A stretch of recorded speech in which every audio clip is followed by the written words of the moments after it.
नमो नमः।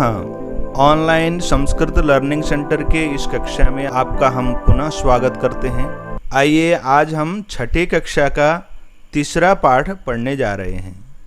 इस पाठ में हम अकारांत नपुंसक लिंग के कुछ नए शब्द पढ़ने वाले हैं। चलो हम सबसे पहले पहला वाक्य देखते हैं। क्या लिखा है? एतत् किम। एतत् का अर्थ होता है यह नपुंसक लिंग में एतत् कहा जाता है। पास के किसी वस्तु को बताने के लिए नपुंसक लिंग में एतत् शब्द का प्रयोग होता है। किम का अर्थ होता है क्या। अब वाक्य बन गया एतत् किम, यह क्या है। आगे बोलते हैं एतत् खनित्रम अस्ति।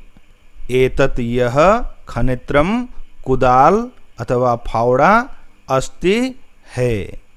श्रमिका खनित्रम चालयति। श्रमिका महिला श्रमिक खनित्रम कुदाल को चालयति चलाती है।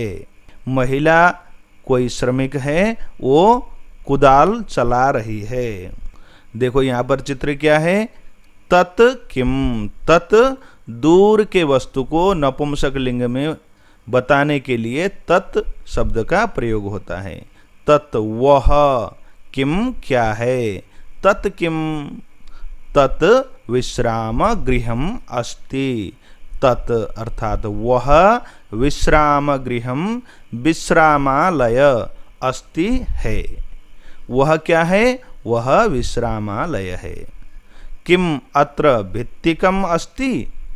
किम क्या, अत्र यहाँ, भित्तिकम दीवार, अस्ति है।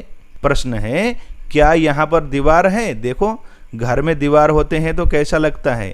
यहाँ पर दीवार है। अत्र भित्तिकम न अस्ति। यहाँ पर दीवार नहीं है।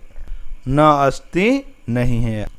अब देखो यहाँ पर इस चित्र में छोटे छोटे कुछ हाथ में लिया हुआ है, उनको दिखाते हुए पूछ रहे हैं एते के।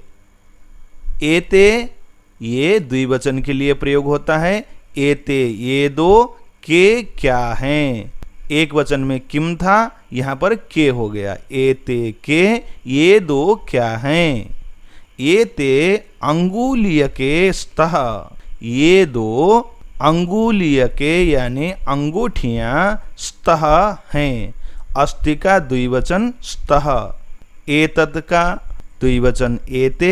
अंगुलीयकम एक वचन में होता है, द्विवचन में अंगुलीय के यानी अंगूठियों को दो बताने के लिए संस्कृत में अंगुलीय के प्रयोग किया जाता है।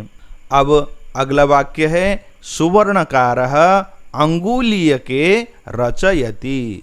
सुवर्णकार सुनार, अंगुलीय के दो अंगूठियां रचयति बनाता है। इस प्रकार से दो वचन में हम नपुंसक लिंग में ए जोड़कर प्रयोग करते हैं। अब देखो ते के। ते यानी वे दो, दूर के लिए। तत् ते, एतत् एते, तत् से ते यानी दूर का दो वस्तु अगर हमको नपुंसक लिंग में कहना है तो ते लगाएंगे। ते के वे दो क्या हैं? ते बस याने स्तः। वे दो बस गाड़ियां हैं, स्तः हैं, अस्ति स्तः। ते बसयाने कुत्र गच्छतः। वे दो बसयान कहाँ जा रहे हैं। ते वे दो रेल स्थानकम रेलवे स्टेशन को गच्छतः जा रहे हैं। देखो रेलवे स्टेशन का यहाँ पर बोर्ड लगा हुआ है, आप यहाँ देखो रेलवे स्थानकम यानी रेलवे स्टेशन। अब देखो यहाँ पर चित्र में क्या है? एतानी कानी।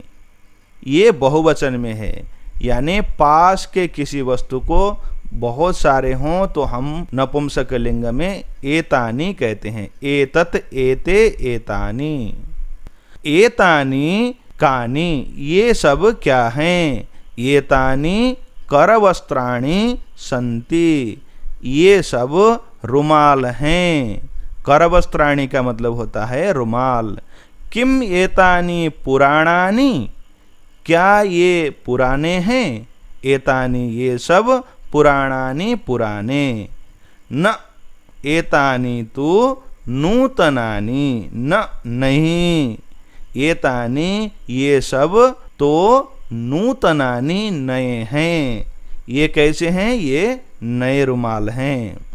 अब अगला वाक्य है तानि कानि, तत् ते तानि, दूर के लिए तत् एक वचन में, ते द्विवचन में और तानि बहुवचन में, बहुत सारे होने पर। देखो यहाँ पर जो केले के पेड़ में लगे हुए फल हैं उनको दिखाते हुए पूछा जा रहा है वे सब क्या हैं। तानि कदली फलानि सन्ति, तानि वे सब दूर के वस्तु, कदली फलानि केले के फल, सन्ति हैं, कदली फल का मतलब होता है केले का फल। किम तानि मधुराणि, क्या वे सब मीठे हैं, किम का मतलब क्या, तानि वे सब, मधुराणि मीठे हैं।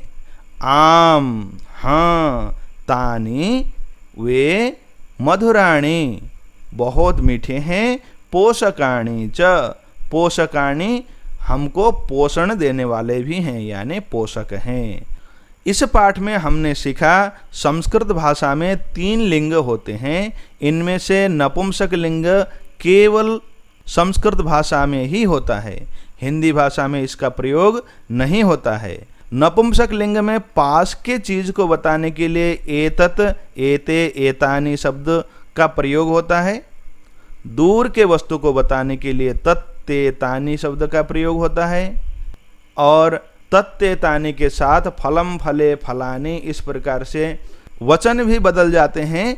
और हम क्रमशः इसको और अधिक समझने का प्रयास करेंगे।